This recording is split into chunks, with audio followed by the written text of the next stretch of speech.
Yang gagal itu usahamu, bukan hidupmu. Dan yang hancur itu hanyalah rencanamu, bukanlah masa depanmu. Maka dari itu, tetaplah semangat untuk meraih cita-cita Anda, bangkit kembali, angkat kepalamu, dan teruskan perjuanganmu untuk bisa di Korea. Oke, assalamualaikum warahmatullahi wabarakatuh. Seperti motivasi saya yang selalu saya ucapkan, kegagalan adalah kunci dari keberhasilan. Jadi buat teman-teman di gelombang 1, gelombang 2, dan gelombang 3 nanti jika tidak lulus ujian, baik itu yang phishing juga, jangan putus asa. Selagi usia Anda masih 38 tahun, masih ada kesempatan untuk bisa bekerja di Korea. Jadi tidak ada kata mengeluh dan juga tidak ada kata menyerah. Jangan sampai menyerah. Karena apa?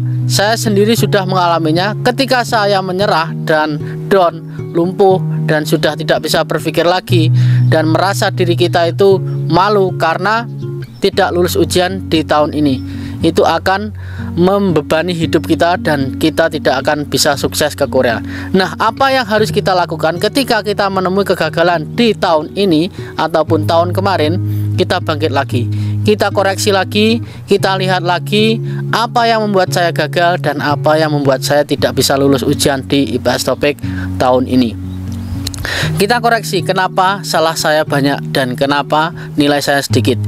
Jika kita berada di posisi yang sama dengan teman-teman yang lain yang gagal dan sekarang sudah sukses, maka itu perjuangan yang cukup lumayan besar, karena mereka melihat bahwasanya di awal kita salah banyak ataupun 40 soal kita salah 32.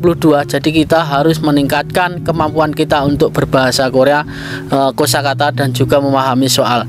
Jangan hanya masuk kelas, jangan hanya ikut tryout namun tidak paham dalam semua itu. Jadi kita tidak perlu ikut tryout dan kita tidak perlu masuk kelas, namun kita perlu belajar lebih giat lagi untuk menghafalkan kosakata dan juga tips-tips dari coach-coach yang lain, baik itu guru Anda di LPK ataupun yang lain.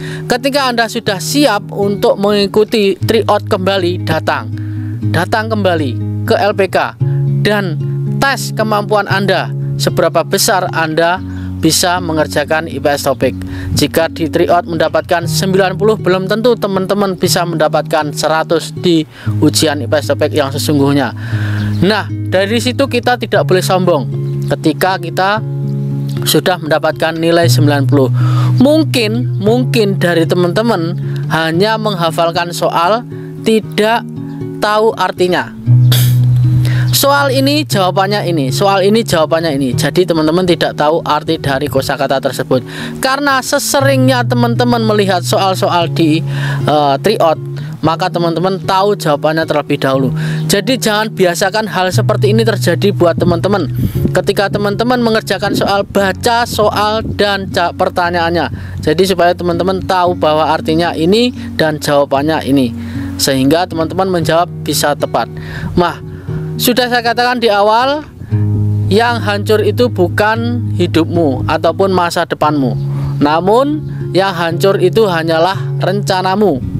Rencanamu hancur dan usahamu hancur, namun masa depan dan hidupmu tidak pernah hancur. Jadi bangkitlah, semangatlah, kejar cita-citamu untuk bisa menuju ke Korea.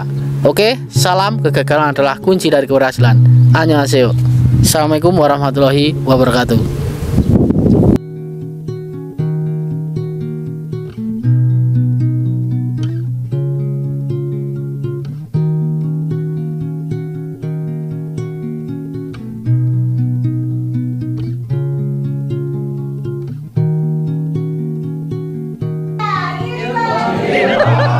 Iya,